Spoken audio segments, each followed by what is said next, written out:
Bom, e todo mundo sabe, nesse momento, Deise, o Bolsonaro está chegando na Polícia Federal.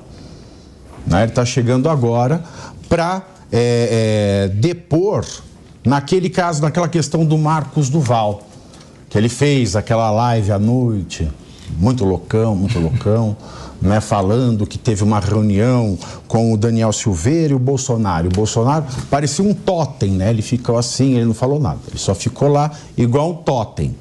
Nem sabe se era o Bolsonaro mesmo, mas tinha lá um boneco inerte, né? Nessa reunião, o Marcos Duval teria dito que o Daniel Silveira tinha um plano, que o Marcos Duval, com as suas táticas de SWAT, gravaria o Alexandre de Moraes falando coisas comprometedoras, etc. e tal, e aí ia fazer um banzé total, ia anular a eleição. Agora, com esta novidade da Carla Zambelli,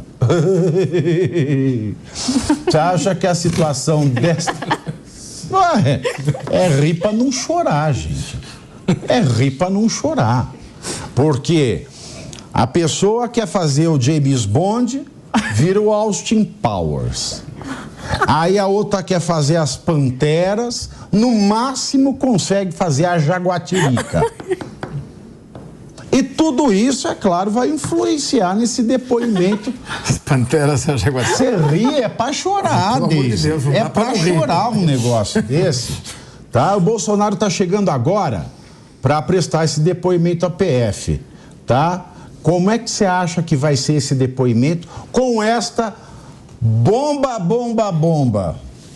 Olha, Pavinato, essa história envolvendo o Marcos Duval, foram tantas versões, assim, eu lembro de uma das primeiras entrevistas dele, que foi aqui na Jovem Pan, foi no Linha de Frente, inclusive, mas são tantas versões que eu acho muito difícil tu qualificar, que nem a gente estava falando da Carla, que eu acho muito difícil tu qualificar o Marcos Duval para o debate público, né? Mas eu acho que sim, o ex-presidente Bolsonaro, ele tem que ser ouvido, tem outras questões no meio disso tudo, acho que se houve mesmo um incentivo, se houve uma tentativa de golpe, uma conversa, acho que já que ele está envolvido na história, já está respondendo também outros 16 processos, acho que ele tem que ser ouvido sim, eu espero que esclareça, ou que pelo menos dê um norte nessa história, porque se for depender do Marcos Duval e da Carla Zambelli, aqui é um circo e eu começo a me perguntar quem são os palhaços. Pois é, e aí? Bom, Zambelli e Bolsonaro, você acha que isso agora vai influenciar? Porque vão querer, com certeza, vão querer associar o hacker ao Bolsonaro e a Zambelli e coisa e tal. Não era melhor a Zambelli renunciar, gente? Nossa. Em primeiro lugar, nós precisamos ouvir o que ela tem a dizer, porque se for verdade, isso aqui realmente é uma prova da absoluta inaptidão para o exercício do mandato parlamentar. Né? Em segundo lugar... E o eleitor dela é o quê? Pois é, eu vou abordar isso também.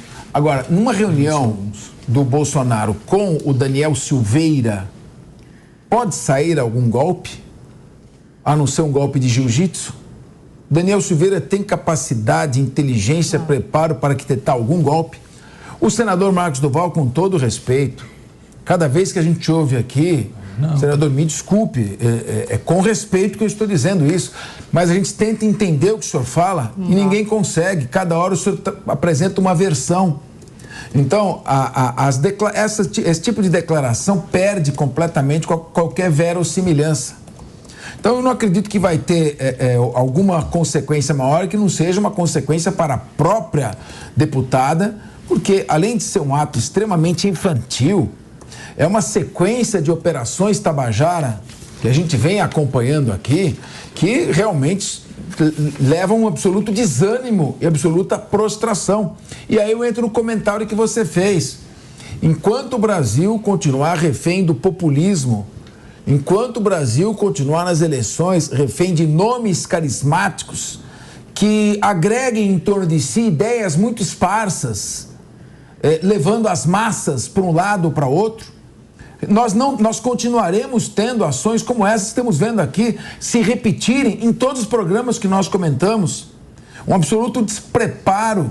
E hoje por quê? Porque a pessoa, para se eleger, ela tem que estar bem nas redes sociais. O Diego comentou isso. Tinha um deputado na Assembleia Legislativa que chegava toda segunda-feira de manhã, como se sabe muito bem, não há trabalhos parlamentares na segunda-feira, os trabalhos começam na terça-feira, em todo e qualquer parlamento. Pegava o plenário vazio e dizia, só eu estou aqui, ninguém trabalha. O deputado pega, o senador pega, faz uma gracinha numa CPI, publica aquilo e ele fica refém daquele núcleo lá que curte e que lhe dá sustentação para a sua reeleição. E enquanto isso, ideias mais profundas, debates com mais preparo ficam completamente alijados. Tudo que nós estamos discutindo, eu quero seguir. Como está a nossa economia? Nós estamos discutindo algum tipo de privatização? As parcerias público-privadas? Estamos criando um ambiente de segurança jurídica para atrair investimentos? Como é que está a geração de emprego? Será que as pessoas estão desempregadas, passando necessidades? Acompanha esse triste espetáculo que nós estamos aí retratando? Então, infelizmente, o país fica andando para o mesmo lugar. Era melhor ter ido ver o filme do Pelé. Muito melhor. Eu me lembro um comentário que fizeram quando era o Leonid Brezhnev, que era o presidente da União Soviética, na época. Aquele que deu aquela bitoca na boca do Honecker, né? Do beijo fraterno do socialista. Que aquilo não aconteceu. Era uma tradição dos líderes socialistas. Eu vi o Muro de Berlim fraterno. E vi isso na capa do seu livro também. O beijo fraterno. Beijo fraterno. Então, ali, o que se fazia? Como é que era a União Soviética nessa época? Pessoal, vamos entrar todo mundo num ônibus, fechar a janela e ficar empurrando o ônibus em movimento, sem sair do lugar, para dar a impressão que a gente está indo em algum local. Esse, infelizmente, é o retrato do Brasil de algum tempo, não é só atual, não. Leva 10 anos para fazer o óbvio e erradamente no 11º ano. Esse tipo de time que nós temos. Pois é, né? Pessoas que diziam que estavam, né, ao lado do Jair Bolsonaro foram as que mais o prejudicaram, no final das contas, né, Diza? Sem dúvida, Pavi. E um sintoma, nós estamos rindo muito porque realmente tudo isso que acontece é muito engraçado. Quando nós falamos de Marcos Duval, quando nós falamos da deputada Zambelli, sempre sobra alguma risada, mas existe uma consequência muito triste a respeito disso, principalmente para nós. Porque a alternativa é chorar. Ou se ri ou se chora. Mas agora é a parte de chorar. E eu não sou carpideira. A direita brasileira começa a ser representada, a ser corporificada nesse tipo de parlamentar.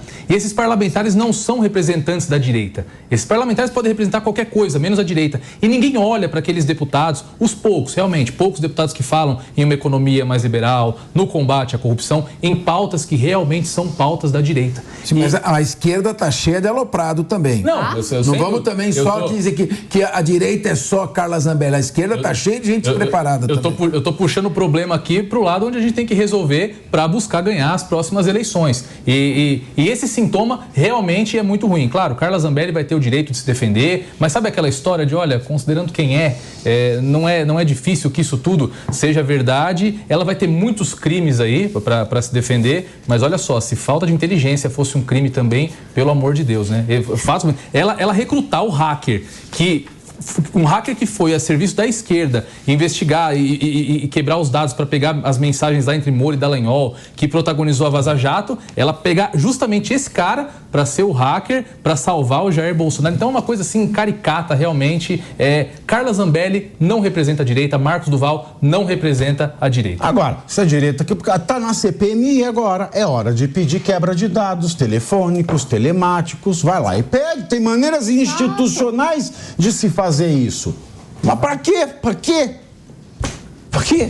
Para quê? Mas essa é sempre a grande crítica, Pavinato, que é aquela coisa, eu já disse, eles querem lacrar, querem vídeo, mas utilizar as ferramentas que uma CPI, que uma CPMI dispõe para trazer resultados concretos, para alterar o relatório da CPMI que vai ao final para o Ministério Público para responsabilizar criminalmente as pessoas investigadas, ninguém faz. É o caso do Flávio Dino na CPMI do 8 de janeiro. Todos os esforços para trazer Flávio Dino, mesmo diante de um documento que comprova a omissão do ministro, um documento que foi apresentado com exclusividade aqui na Jovem Pan pelo deputado Kim Kataguiri, não se fala em trazer o Flávio Dino para a CPMI. E o G. Dias?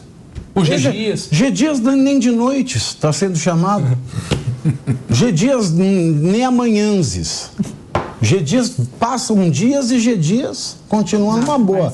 G. Dias parece Bamerindos. Mas se bem que Bamerindos se deu mal no final, hein? É verdade. Não continuou numa boa. É verdade. Porque você vê, o Capês falou muito bem, né? A direita tem as suas ligações tortas, né? E como dizia aquela velha máxima bíblica, diga-me com quem tu andas e te direis se estás com problema.